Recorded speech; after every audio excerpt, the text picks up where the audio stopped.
बिस्मिल्लाहिर्रहमानिर्रहीम। अस्सलाम वालेकुम नाजरीन। आज के वीलॉग में सबसे अहम खबर आपको कराची के हवाले से देते हैं। पाकिस्तान तहरीक इंसाफ की जो सियासी मकबूलियत है इमरान खान की ख़ास तौर पे, उसका मुकाबला PDM की मौजूदा हुकूमत ने पहले तो ये सोचा कि कैसे करेंगे, तो उन्होंने कहा जी कि टेक्निकली इमरान खान को नॉकआउट किया जाए। और उस हवाले से आपको आसिफ अली जरदारी साहब का वो स्टेटमेंट भी याद होगा जिसमें उन्होंने कहा था कि इलेक्शन से पहले इमरान खान नाअहल करार दिए जा सकते हैं। तो एक तो उन बुनियादों पर काम ऑलरेडी हो रहा है। मिसाल के तौर पे इलेक्शन कमीशन ऑफ पाकिस्तान ने एक रेफरेंस तोशा खाना के हवाले से बनाकर इस्लामाबाद की फौजदारी अदालत को भेजा, जिसकी ज्यूरिस्डिक्शन इस्लामाबाद की फौजदारी अदालत ने एज्यूम कर लिया। इमरान खान को बतौर मुल्जिम तलब कर लिया। अब ट्रायल चलेगा, फिर फैसला होगा। अगर उसमें इमरान खान को गिल्टी डिक्लेयर किया जाता है तो इमरान खान की नाअहली तो हो सकती है, आप जानते हैं।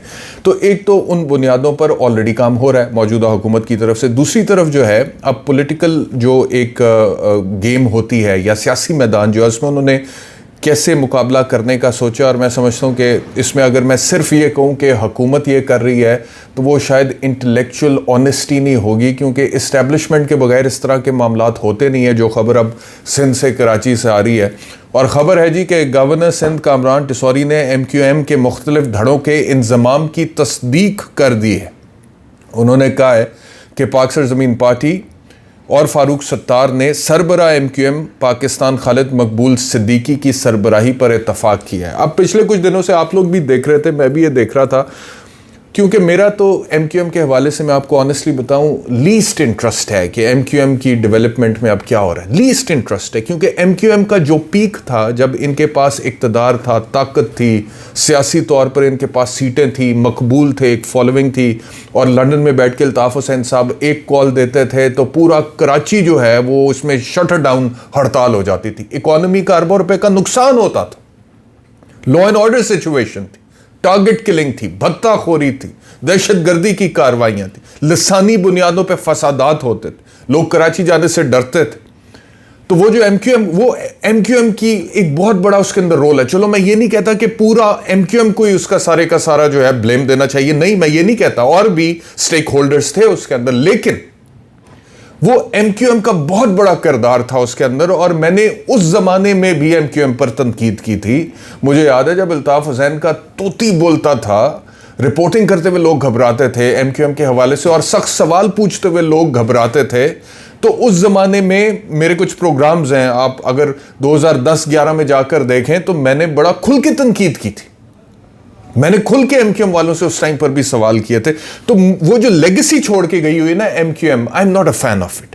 मुझे लगता है कि पाकिस्तान का, खासतौर पे पाकिस्तान की जो सबसे the hub of the economy Karachi, जहां पे मल्टीनेशनल कंपनीज के हेड ऑफिसेज हैं, वो शहर का बड़ा नुकसान हुआ है। ये UAE तो बहुत बाद में बना है। एक जमाने में 1970s में UAE से लोग आकर, मुत्तहिदा अरब अमारात की बात कर रहा हूं, ये दुबई, शारजा वगैरह की आपसे बात कर रहा हूं, अबू धाबी वगैरह की, यहां से लोग आते थे कराची की डेवलपमेंट देखने के लिए। ये सिचुएशन थी कराची की। एमी नहीं कहा जाता था रोशनियों का शहर है। तो ये रोशनियों के शहर को जब नजर लगी थी तो जो हालात थे, अब मुझे वो गिनवाने की या याद कराने की ज़रूरत नहीं, आप लोगों को याद होगा।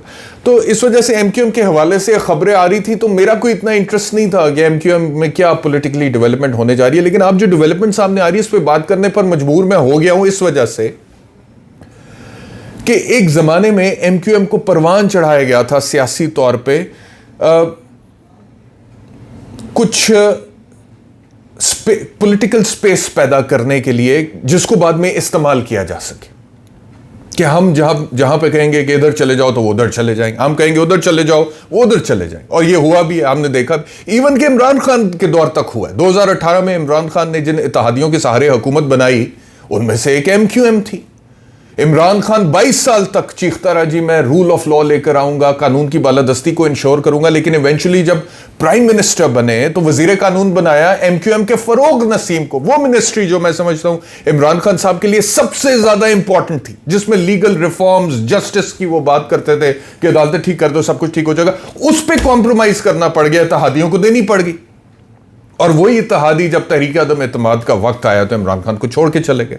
वो किसी और तरफ चले गए, जहां पे उन्हें इशारा मिला उधर वो चले गए। जैसे वो मुन्ने सिलाई ने इशारे की बात की थी। तो अब ये जो इशारे मिल रहे हैं ना, और मैं अब ये भी बताऊं, इसमें तो कोई शक नहीं है कि इस्टेब्लिशमेंट इस मुल्क की इस्टेब्लिशमेंट है, मुल्क का सोचती है, रियासत का सोचती है, कौम का सोचती है।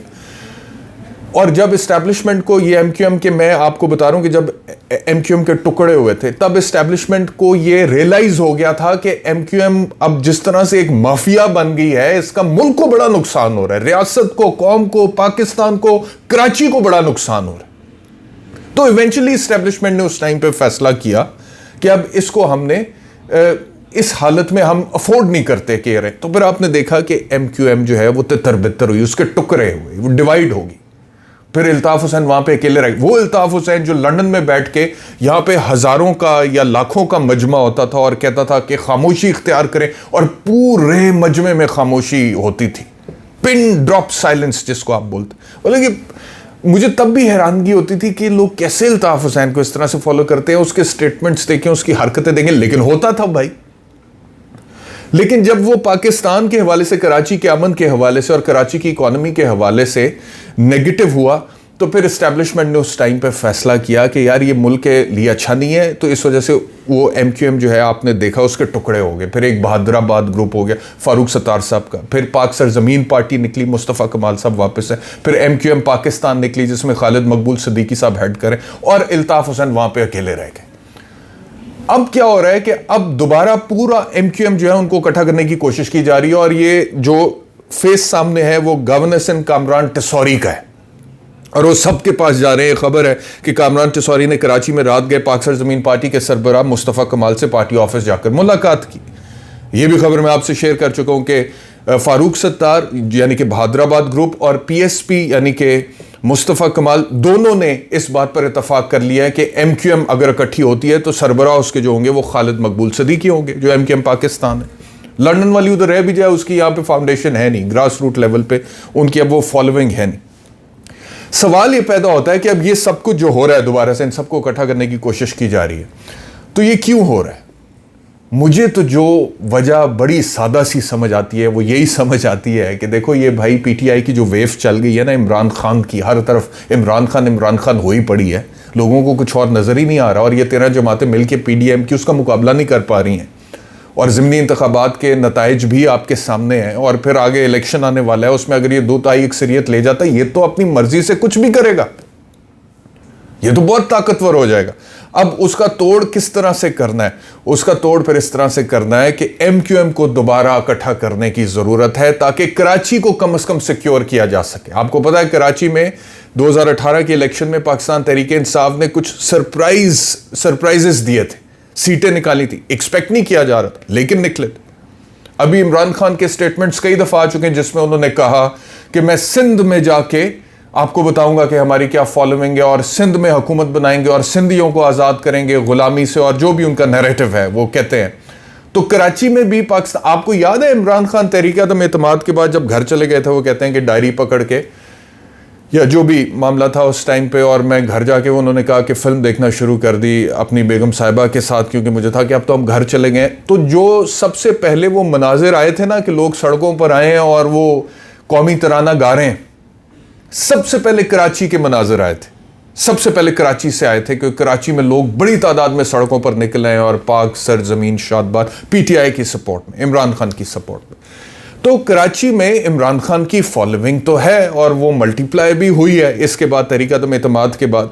तो अब उसका तोड़ जो है वो यही था कि ये सोचा गया कि जी किसी तरह से एमक्यूएम के जो धड़े हो चुके हैं और ये तितर बितर हो गए, इनको इकट्ठा करें, ये वोट बैंक एक हो जाए। ये एक वोट बैंक होगा तो पाकिस्तान तहरीक इंसाफ को टफ टाइम देगा और सीटें भी निकालेगा। और कल को अगर कोई इसके अंदर इलेक्शंस में, हमारा हर इलेक्शन आपको पता है कि धांधली से पाक तो नहीं रहा है, ये तो इस मुल्क की तारीख है, कोई धांधली होती भी है तो उसको जस्टिफाई करना आसान हो जाएगा, क्योंकि अदरवाइज सिर्फ पाक सरजमीन पार्टी की हक में धांधली करके उनको सीट देना बिल्कुल ही मतलब कि अननेचुरल लगेगा ना, वो बिल्कुल गैर मंतकी लगेगा कि ये पाक सरजमीन की इतनी फॉलोइंग कैसे होगी।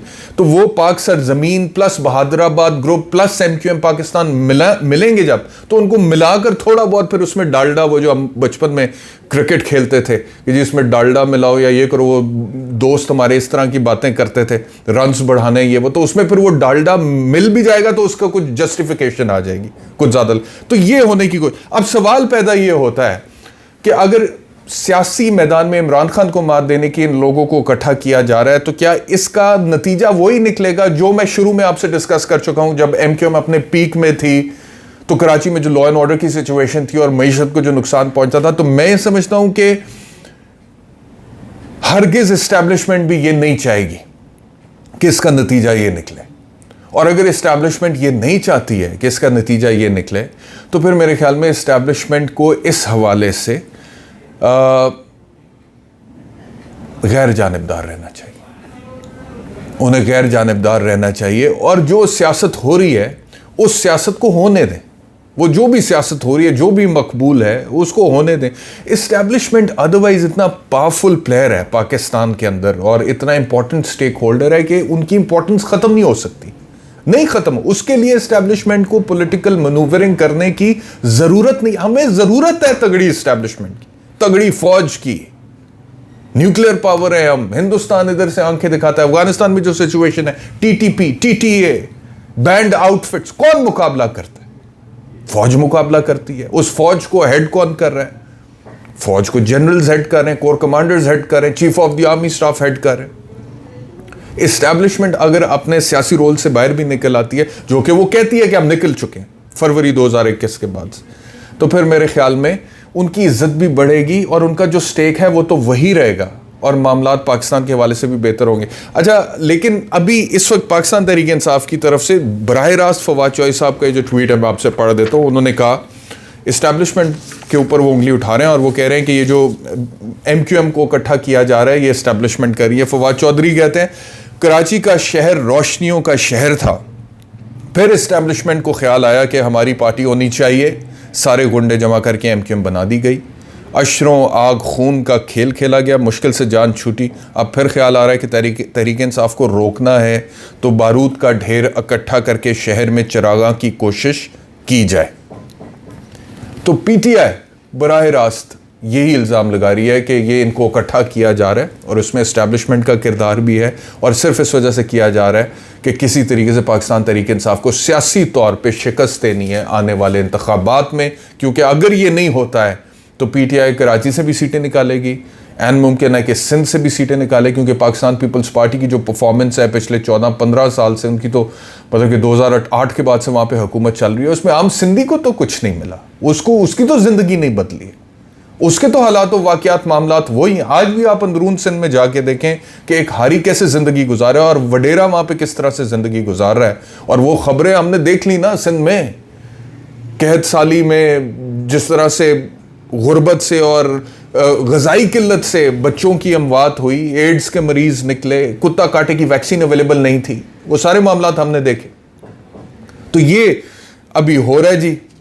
अब इसके जो नताइज निकलेंगे वो आपसे शेयर करते रहेंगे, डिस्कस करते रहेंगे। लेकिन एक और ख़बर आपको देता चलूँ कि इमरान खान ने कहा है कि महंगाई के ख़िलाफ़ हम सड़कों पर आएंगे, एक ये ऐलान किया। दूसरा, इस्लामाबाद में भी बल्दियाती इंतखाबात, हाई कोर्ट ने इस्लामाबाद की हुक्म दे दिया कि अपने मुकर्ररा वक्त पे ही होंगे, यानी कि अब वो कल होंगे। उसके जो भी रिज़ल्ट्स होंगे उससे फिर पता लग जाएगा कि पाकिस्तान तहरीक इंसाफ अब कहाँ पे स्टैंड कर रही है और पीडीएम की क्या सिचुएशन है। बहुत शुक्रिया वीलॉग।